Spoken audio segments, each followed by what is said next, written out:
Okay, everyone, I'm going to apologize up front for my Wi-Fi.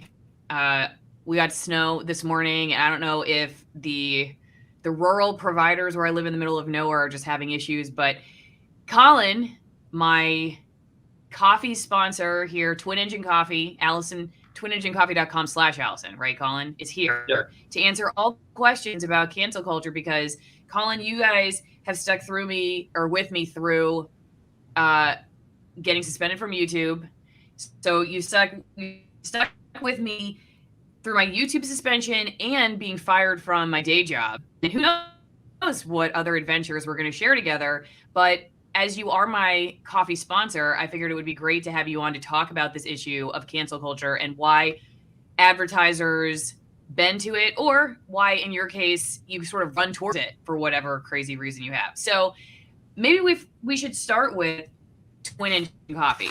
What is Twin Engine Coffee? Would you like to tell everybody? Because I pitch it in my videos, but maybe you would like to tell everybody what is Twin Engine Coffee? How did it come about? Because you were actually a cigar expert, so I'm confused. How did you get into this business? Well, thanks for having me on the show. It's, I mean, I think I originally met you or learned about you because of your first run-in with being suspended on YouTube, and so on someone else's show, you were talking about that experience and what happened, and that was where I first ran into you. And I thought, oh, I should check out Allison's channel and see what she's talking about. And so it's funny that this is actually the reason why we first got connected. And so I sent you an email, and then we started talking about doing something together. And yeah, Twin Engine Coffee, we're a family company. My wife and I are both from the Midwest in the United States, and we met in Europe and got married and decided to launch a new adventure. So we decided to move to Nicaragua. So I'm here in Nicaragua, ironically with slightly faster internet than you right now. And we started a coffee company like 9 years ago. And so the idea was we wanted to be here where the coffee grows, because if we have the farms and we have the roasting and we live here, we can control the entire process. Most coffee companies really are just roasters and packagers, and we wanted to do it all from the ground up, for quality and control, and as it turns out, to have a huge social impact in whatever place that we were, and in this case in Nicaragua. So we started this company 9-ish years ago, and been growing every year, and it's been quite an adventure. But and we can talk about some of the different projects and products and things like that as we go along. But I think, at least according to the headline, people are probably thinking about this cancel culture thing, and it was your suspension that initially brought us together. But then for me, I guess for us, I'll speak for myself, but my wife and I are together on this. We want to support people who we find interesting. It's just kind of that simple. And right now, I'm getting a lot of my information, whether it's how to build a certain type of machine that we need for the coffee roastery, or whether it's how to fix my car because the dealership can't get the parts, or whatever the thing is that we run into here in Nicaragua. I'm finding a lot of that information on YouTube, or other video streaming platforms, but honestly, mostly YouTube. And that has sort of led me into some entertainment and news type products on YouTube as well, which is sort of where you come in, because it's more the in-depth interviews with interesting people that interests me. And so, if a YouTube channel is going to interview a professor who's an expert in something and who's done research and actually has real information to share, I find that vastly more interesting than the sort of surface level, this is as much as we could do with the time we were given sort of. I think that line that you say is brilliant. I forget exactly how you say it, but It's the best we could do. Yeah, it's the best we could do in the time we had, or whatever. Like, that is how all content is created, but it's a particularly tiny window in TV news, right? Mm-hmm. I have a lot of friends who write for newspapers and a few who work for TV stations, and yeah, there are limitations, but that's not explained going into it. I mean, a lot of people take TV news as gospel, and so it's interesting. So anyway, yeah, so somebody like you who wants to interview people who have something to say is exactly the type of person that we want to support. And it's not like it's not a charitable donation. I mean, we basically share revenue. So everybody who buys our coffee through you and then continues to purchase it in the future, part of that sale goes to you. And so it benefits both of us. And for any content creators who like that model, it works. It's the most just sort of way to do it, I think. It's not a gamble for anybody. Okay. I got a couple questions I'll answer real fast. And I know this question is going to come up, so I'll answer this one first. I am hardline in for my internet. All right, everybody. So don't freak out. It's just, that's not enough. Apparently I need a fire hose or something where I live in order to get access to the internet. Here we see, why were you fired? What video caused that? Well, if you're new to the channel, I was shooting videos about wildfire for the Washington Department of Natural Resources, and my bosses told me that I had to stop doing any video about COVID policy, mandates, or really anything related to COVID that they felt like their term was undermined their vaccine mandate, which was official as of October 18th. And in order to keep my job, I could continue doing my social media stuff, my podcast, which I was doing on my own time with my own gear, not representing myself in any way or discussing my day job. I could continue as long as I didn't talk about anything related to COVID. Like I said, that they felt like undermined their mandate, and I refused to comply with that. They said I would lose my job if I didn't, and that's in fact what happened. So, and when asked specifically, I was told that none of my videos would be appropriate, but the two that were named directly, one was Dr. Aaron Cariotti, who is the medical ethics director at the University of California, Irvine, and he was talking about medical ethics, which is on topic for him, and why he's suing the University of California over their mandate, citing his natural immunity. Another video was Dr. Molly James, who quit her ICU jobs, and also there were one or two that she was dismissed from. She's a COVID doctor. She still treats COVID patients. She was treating COVID patients in ICUs in New York and the Midwest, and has treated many hundreds, thousands of them since the beginning of the pandemic. She also refused to comply with the vaccine mandates, and so she was also fired, as well as she quit some of her jobs. So those are two specific videos with experts in their field that I was told were unacceptable, and I just I was not going to comply with that censorship, so I lost my job. And Colin had stuck to me through it all. So I'm curious, Colin, did you get any heat? I mean, I don't know. I don't have a massive following, so I wonder if you get bigger, if then they start coming after your advertisers, and then if if you're not, you're still sort of small, like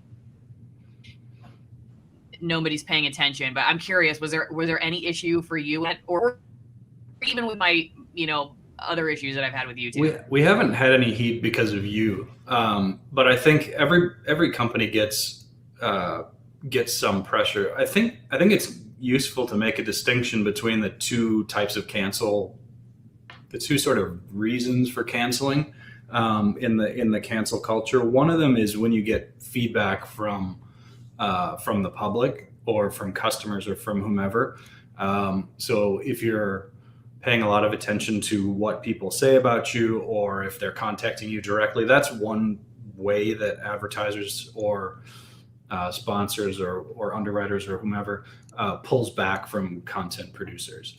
The other way is if the company itself decides for its internal reasons that it doesn't want to support a particular thing.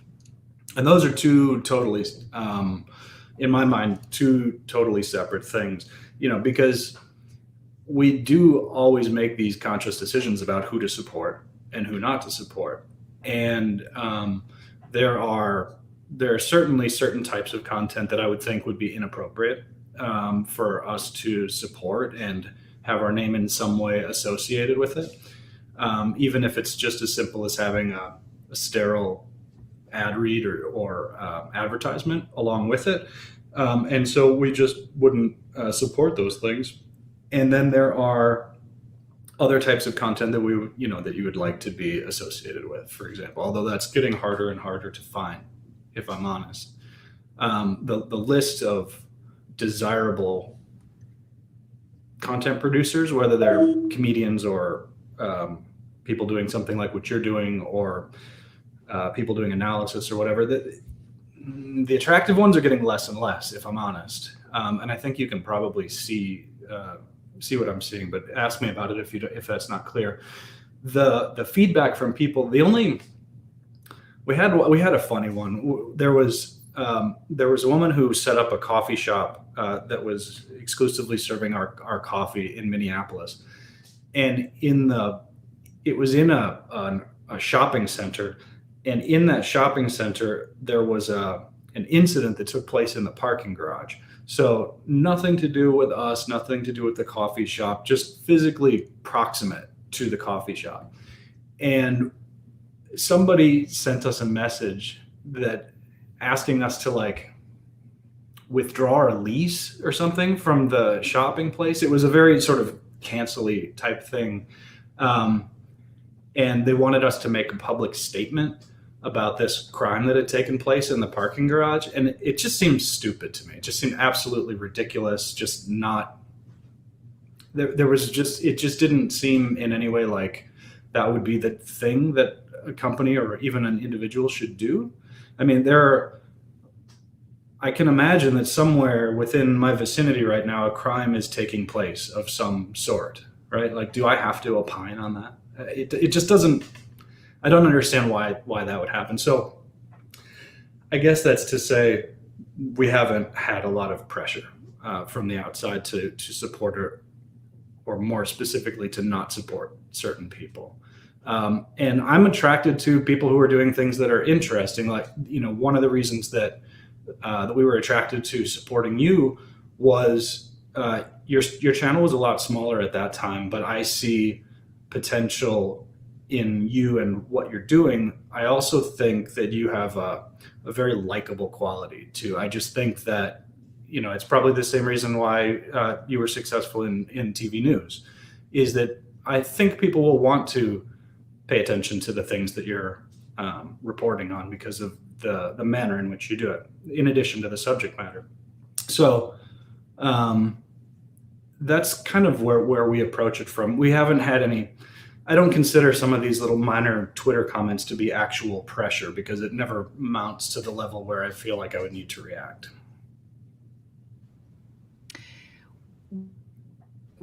Where do you think the line would be? Maybe not specifically for you, but generally for other businesses. And then I guess, specifically for you, where is it when a business decides like, okay, this just isn't worth it for us anymore?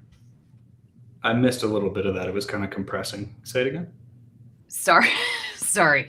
I was saying, where would that line be? Where do you think the line would be where you or another business would say it's just not worth the headache anymore? There are two things to consider there. One of them is the business aspect of it and whether it's positively or negatively impacting what's going on in the business, because of course every business owner has to consider all the people who work for the company and all those kinds of things. You do have to consider that, but there's kind of a trump card. There's an overriding issue, which is one's principles. So if for example, a Twitter mob got upset with you, let's say, and started trying to pressure us to do a thing, then we would say, oh, what's going on? We would take a look at it. And if there was some particular piece of content that they were trying to draw us to look at, we would look at it. And in our judgment, we would decide whether, we need to support you through that difficult situation or not. And it's part of the reason why we selected you and why we select other people is because we don't think we're going to have that problem. You know what I mean? I was looking at a comedian one time who had sort of lost his ability to do a lot of mainstream comedy performances and things like that, and had started to do things online. And so I thought, oh, this is an interesting opportunity maybe to do a support deal with this person. And so I watched for a little while. I watched for a couple weeks, and I decided not to do it. I didn't even approach him because I started to realize that while the cause was good, the content was poor. And so luckily we were able to avoid that situation because ultimately he ended up showing some very poor judgment. I'm not saying like bad jokes, like sort of shocking for shocking's purposes, but not funny content. They're difficult decisions, but with limited resources, you can't support everybody, and you have to make some of these judgment calls. So you're always trying to find the best possible outlet for those kinds of things. But I kind of feel like we dodged a bullet with that one, to be honest, because I think in this case, maybe the mob pushed him there, but they were kind of right in the end about some of the questions. I don't know if you want to opine on this one, but I'm throwing it out there because it came in. Black Rifle Coffee was intimidated into going with Flow. I don't know. I watched oh gosh, what's like the Ethan, I think, is the guy who founded it, on Rogan's podcast, and it seems like he got played a little dirty by the New York Times, or at least people, I think, were quick to assume out of context what he was saying. But I'm not an expert on that situation. I know they got a lot of pushback over some of the statements that they said in that New York Times article. Do you want to opine on that one? And before, I'll let you think about that for a second, because I just want to remind everyone we're talking to Colin Ganley of TwinEngineCoffee.com, my coffee sponsor. These are high altitude, shade grown Nicaraguan roasts that are also USDA certified organic. And one of the cool things is that you can get little travel packets. So if you're going to be stuck in the airport with flight attendants calling in sick over vaccine mandates, you should definitely bring your little packet of Twin Engine coffee, and you can just get some hot water free from one of the lounges. Maybe you have a membership, or maybe you sneak in, and you can have just a few cups right here. You don't have to bring your whole pack. But I don't know, maybe you're stuck at the airport for a whole week and you need your whole pack of coffee. This is one of my favorite blends, the Estate. Is this a dark roast? I think this is a dark roast, isn't this? It comes in a dark roast. The one you have has the green sticker on it, which is the light roast. Oh, okay. Because I think the first one I tried was the dark roast Estate, and that was one of my favorites. I also say to people that you have a tea, Cartura tea, which I'd never heard of before. It's a coffee fruit, right? You make the tea out of the coffee fruits. And I don't know, Colin, maybe you can explain to me the biochemistry of this, but sometimes if I'm feeling just like a little foggy, say I had too much of my wine sponsor the night before and I have to wake up to you on the next day, your product the next day, I will drink the Cartura tea, and it does something that even the coffee, I feel like, doesn't always do, which I don't know. It's like gives me a boost and I don't know, I just feel better, but no shakes, or like, sometimes coffee, if you're feeling a little out of it, for me anyway, it can give me a little, like, because I don't know if it's acidity or what, you might feel a little bit like, I don't know, I don't want to drink coffee right now because I feel like a little nauseated or something, but I can drink the tea, and I don't know, I just feel so good after drinking that stuff. What's going on there? Do you know anything about it in that regard? Why you would feel a little bit just like lighter, but without the shakes? I can give you the top line stuff, but I don't have the details in front of me. It's people have started calling it a superfood because it has a lot of antioxidants in it naturally, and those remain in the drink even after you brew it. And so it does deliver a lot of antioxidants to you, and also a lighter dose of caffeine than coffee. So you still have caffeine, but it's about half of what you get in coffee. And so a lot of people are recommending it for various diets because it tastes sweet, but it has zero sugar. It's all it is it's when we harvest the coffee, we separate the seed inside, which becomes coffee, from the fruit, which normally just becomes like a fertilizer for the fields. Hmm. But people have been making tea out of that for a couple centuries.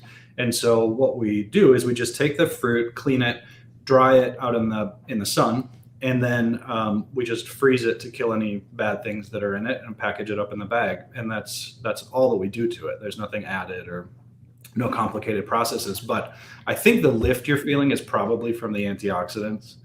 I'm not totally sure. There are a lot of people who claim a lot of health benefits from it, but I wouldn't be so bold. But if you look online and you look at a product called Coffee Cascara, Cascara, that's exactly what it is.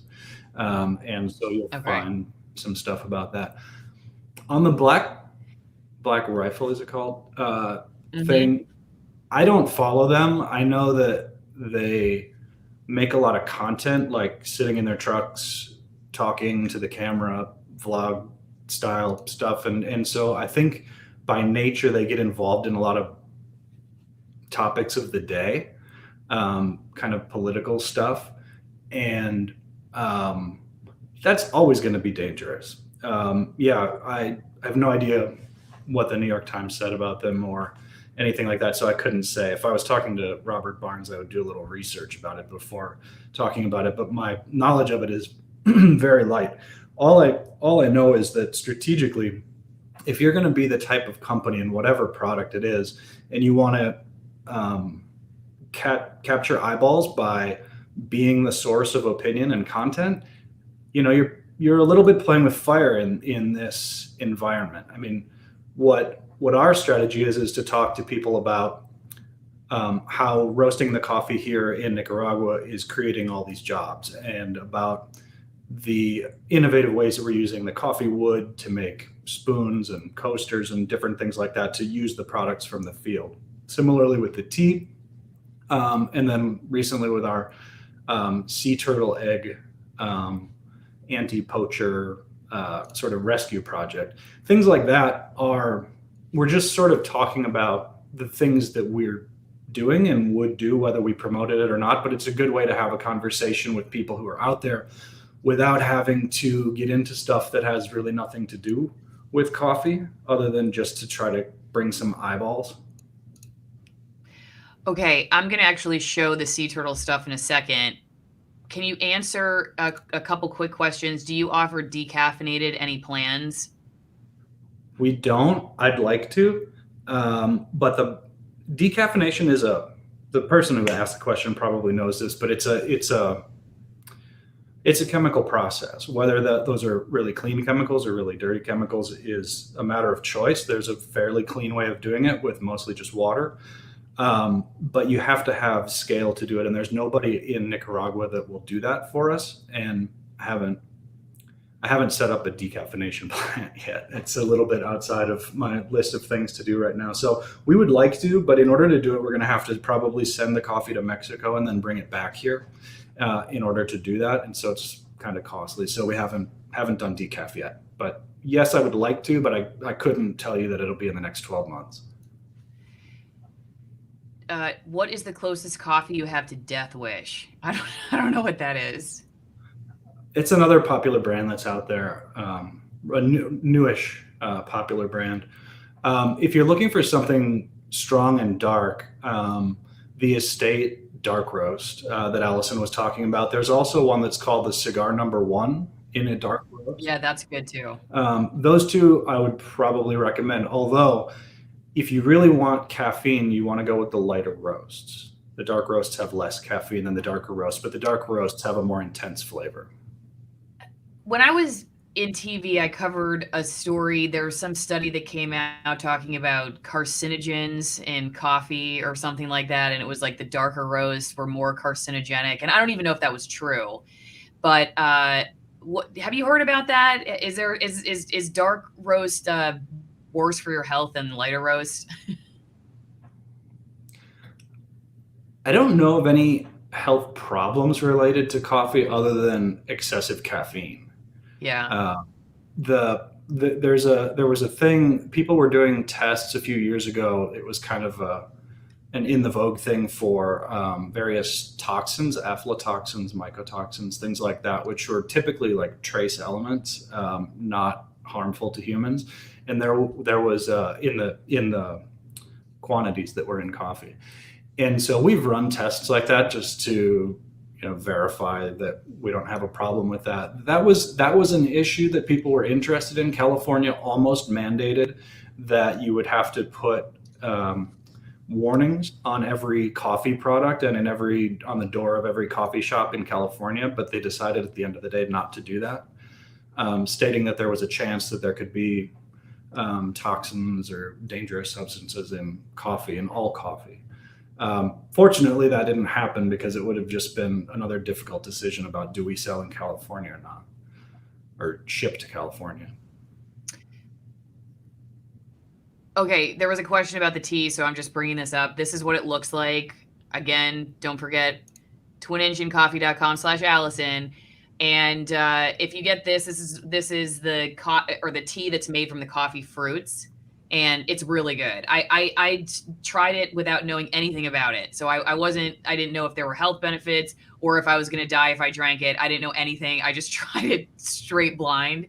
And so when I say that I've just noticed the last couple of times I've had a day where, maybe I'm a little under the weather, or like I said, I had too much of my wine sponsor the night before. I'm telling you, this stuff is really good.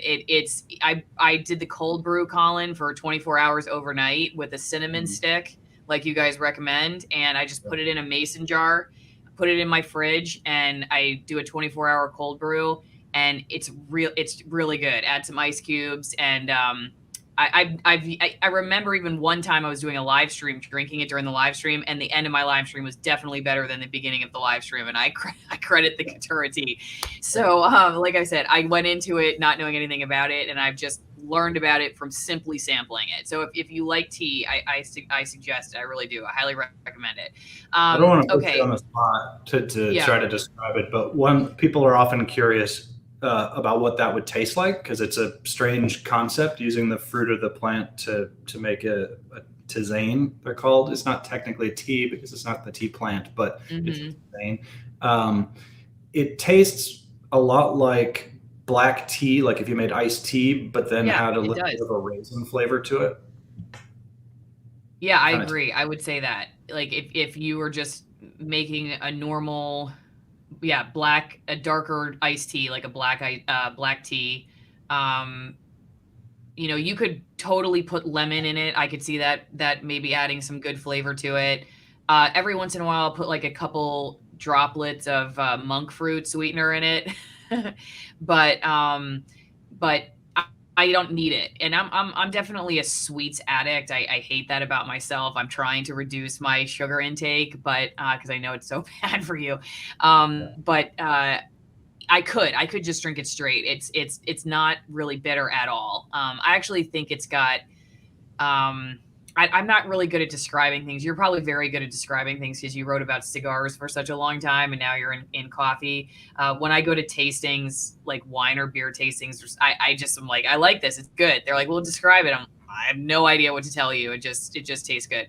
But I don't. It doesn't have any real bitterness to it. Maybe a little tangy. I don't know what that would like, what that is. But not like where you're sitting there thinking, oh God, I got to add 3 packets of Splenda or something in order to get this down. I actually I like sweeter things, and I don't have to add any sugar to this. So I don't know, does that help at all? I think so. I mean, I think it's Probably sweet. Not. It's sweet as it is. But if you like things really sweet, I mean, if you go from a Mountain Dew to this or something like that, it's not sweet enough. No. But if you're accustomed to the sweetness you get from wine or from other fruit teas or things like that, then you're gonna find this plenty sweet. Normally. Oh yeah, it's very similar. Yeah. Okay. So let's talk about sea turtles, because the John Beck said I was thinking he was going to say coffee made from sea turtles, but no, that's not what you do. What's going on with the sea turtle stuff? It's kind of the same thing that's going on in a lot of the world. It's not particularly special here, but because we live here and we're right by the Pacific Ocean, it's an issue that's going on here. And what happens is the sea turtles come in, they don't reach sexual maturity for a couple decades after they're born. So they're kind of slow reproducers. And only like 1 in 1,000 eggs actually turns into a sea turtle. Many more than that will crawl back out into the ocean, but most of them get eaten or die before they reach maturity. So they have kind of a hard go of it. And in the past, people used to make combs and brushes and eyeglasses and things like that out of their shells. So sea turtles are just kind of having a rough go of things. And here on the beaches of Ponaloya and Las Pinitas, which are the closest ones to our roastery, sea turtles come and they lay their clutches, they lay their nests, about 120 eggs, 100 eggs-ish per turtle, per nest. And there was kind of a local problem. It's illegal to harvest, sell, do anything with the turtle eggs, but people were doing it anyway. And so when we would go to the local market, not the supermarket, but the more local market, we would see that there were baskets of turtle eggs. And we're like, oh man, why did that have to happen? It's just frustrating.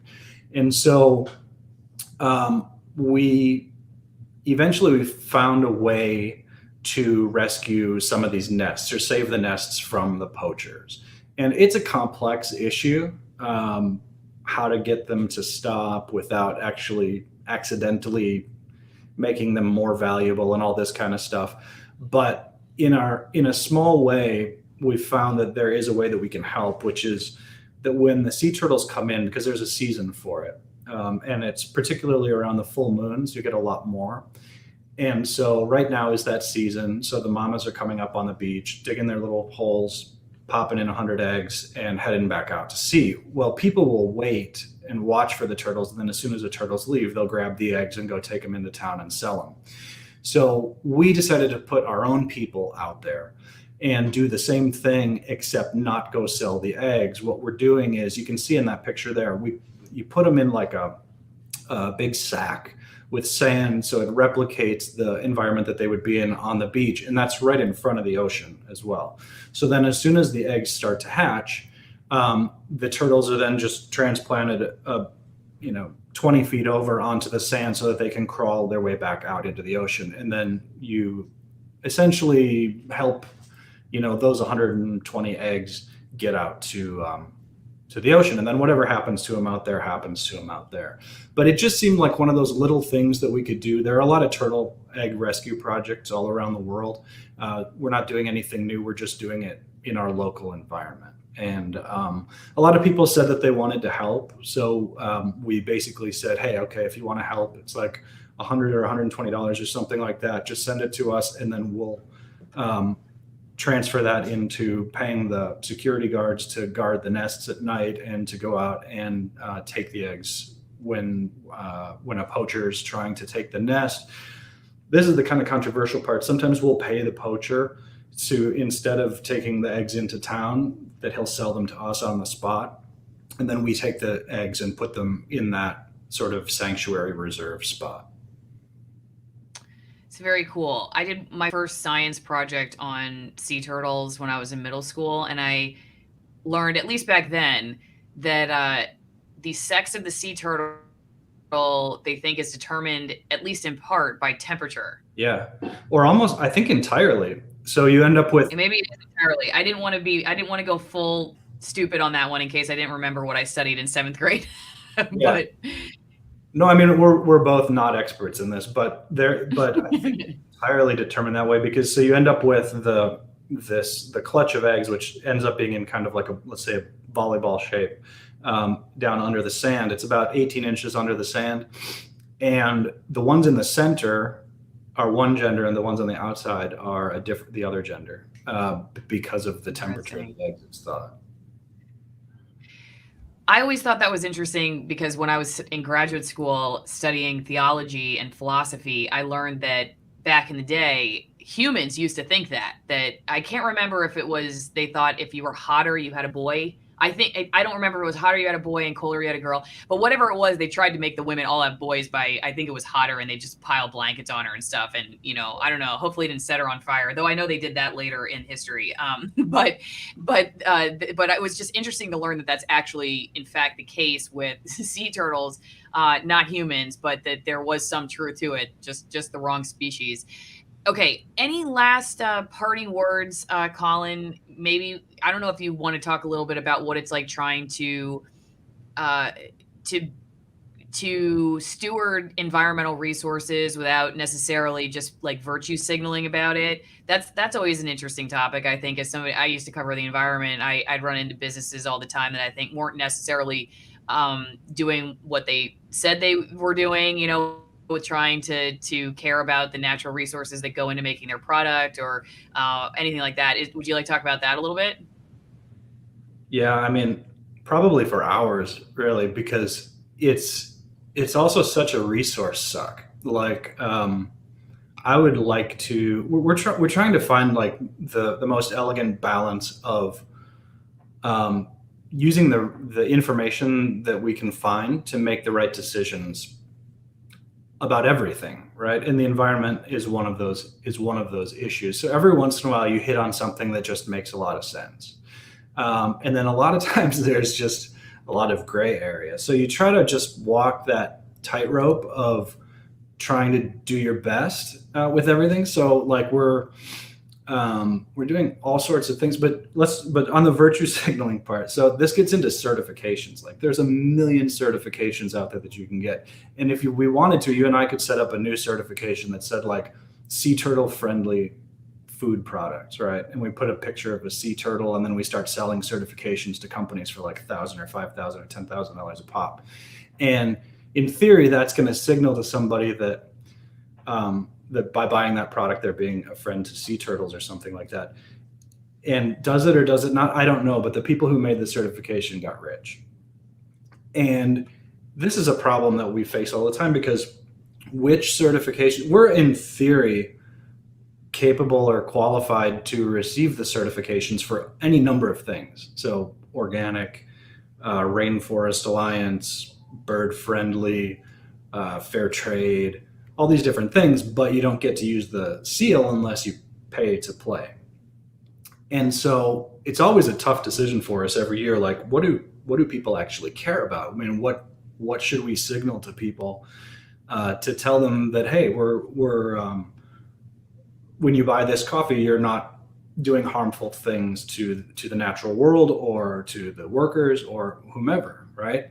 And man, it's a tough decision. And I say it's tough because we have to remake it every year, every time you have to write those checks. So we do organic, and we're always thinking about all the different ones we do. We also are members of the Fair Trade Federation. But at some point you have to start thinking, okay, do I want to spend $50,000 to have every certification under the sun, even though nothing about my production or processes changes when I do that? It's painful. It is really painful to make those kinds of payments. We could talk about it forever, and I'd probably lose a lot of friends if I did.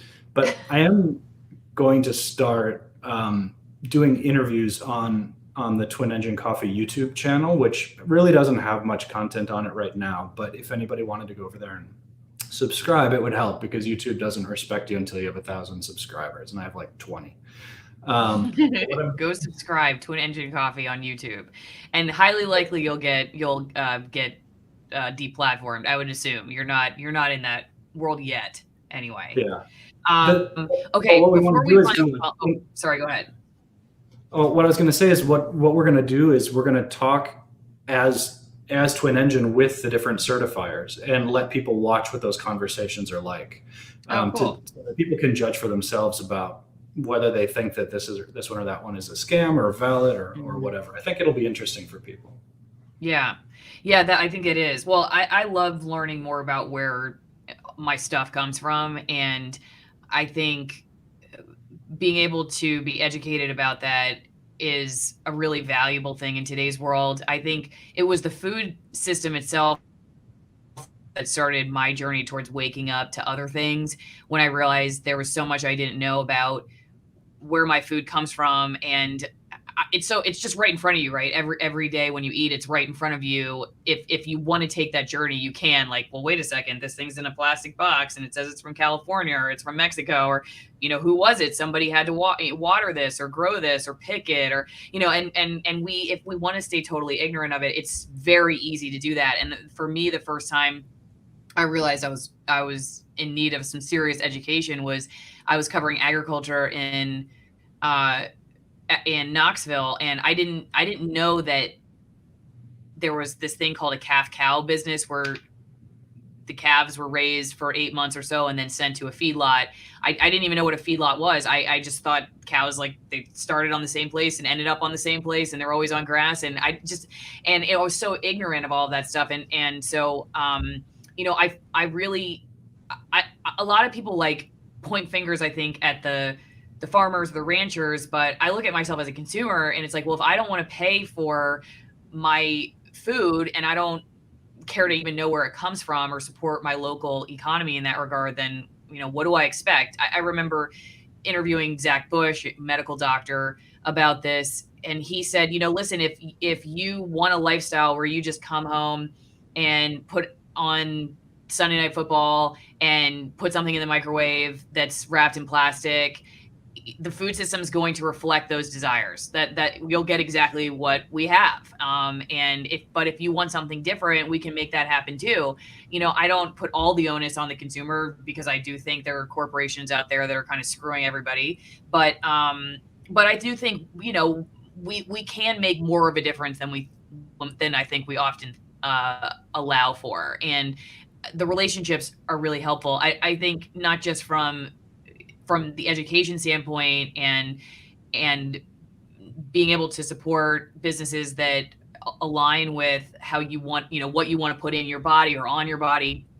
But also just because knowing you and drinking your coffee I find it very fulfilling for life in general. And one of my theories about why we have such issues with mental health, and just aggressiveness towards each other, people in different tribes, is because our economy no longer forces us to know each other anymore. We can just buy things on Amazon or the internet, and we've lost what normally I think would have forced people to know each other. An economy where you're buying direct doesn't have to be anymore. And so we're not forced into situations that I actually think were very fulfilling for us as people long ago. And so I've kind of tried to regain that, like I said, not just because of the health benefits or natural resources or whatever else, but just because I find it very fulfilling to know the person whose coffee I'm drinking. I like that. I think it makes me a better person. That's just my 2 cents. Yeah, I think we're all like that, whether we realize it or not. I mean, people definitely develop an affinity for their bartender or for their, the farmer's market, the people who are selling them their produce at the, in that case, or whatever. Unfortunately, probably almost nobody watching the stream lives near a coffee field. So if that was always going to be a problem for our company, is that we're not where the consumer lives. Most coffee is drunk places very far away from where the coffee is grown.